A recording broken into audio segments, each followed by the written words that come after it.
السلام علیکم احباب، میں مطربہ شیخ آپ کو پہلون ٹی وی کے گوشہ ادب میں خوش آمدید کہتی ہوں۔ آج ہم نے آپ کو سنانے کے لیے عالمی ادب سے خورخے لوئس بورخیس کا ایک مختصر افسانہ منتخب کیا ہے۔ خورخے لوئس بورخیس 24 اگست 1899 کو ارجنٹائن کے شہر بیونس آئرس میں پیدا ہوئے۔ پہلی جنگ عظیم میں ان کے خاندان نے سوئٹزرلینڈ ہجرت کر لی۔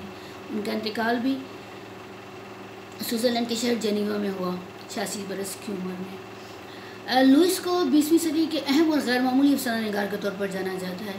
وہ دنیا ادب میں فلسفی، نقاد، شاعر، مترجم کی حیثیت سے بہت مشہور ہیں۔ وہ مدیر بھی رہے، انہوں نے لائبریرین کی جاب بھی کی۔ ان کے افسانوں کا موضوع جنگ، جدائی، فلسفہ، تاریخ، جرم اور الہیات ہے۔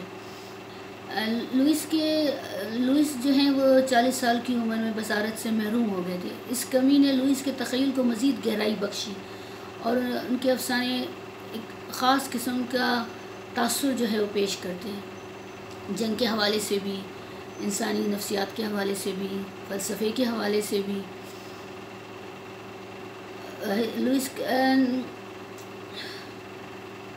لوئس کو انگریزی زبان پر بھی عبور حاصل تھا۔ انہوں نے انگریزی ادب کے تراجم ہسپانوی زبان میں کیے اور ان کا افسانے جو کہ ہسپانوی زبان میں تھے، ان کے تراجم دنیا کی کئی زبانوں میں ہوئے، انگریزی میں بھی ہوئے اور اردو میں بھی ہوئے۔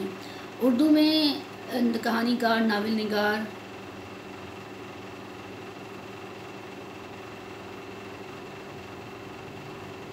اور اردو میں لوئس کے افسانوں کا ترجمہ کہانی کار، ناول نگار، مترجم محمد عاصم بٹ نے کیا ہے اور سنگ میل پبلیکیشنز نے یہ کتاب شائع کی ہے۔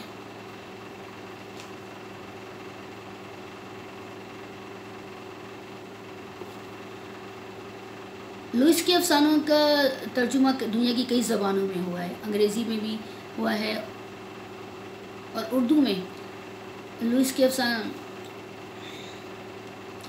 افسانوں کا ترجمہ دنیا کی کئی زبانوں میں ہوا ہے۔ اردو میں لوئس کے افسانوں کا ترجمہ محمد عاصم بٹ نے کیا ہے۔ محمد عاصم بٹ کہانی کار ہیں، ناول نگار ہیں اور مترجم ہیں، اور سنگ میل پبلیکیشنز جو کہ پاکستان کا ایک بڑا اہم سنگ میل پبلیکیشنز نے کتاب کو شائع کیا۔ سنگ میل پبلیکیشنز پاکستان کا ایک اہم اور بڑا ادارہ ہے کتابوں کے حوالے سے۔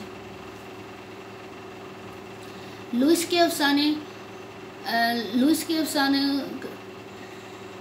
کہانی اور افسانوں کا ترجمہ دنیا کی کئی زبانوں میں ہوا ہے۔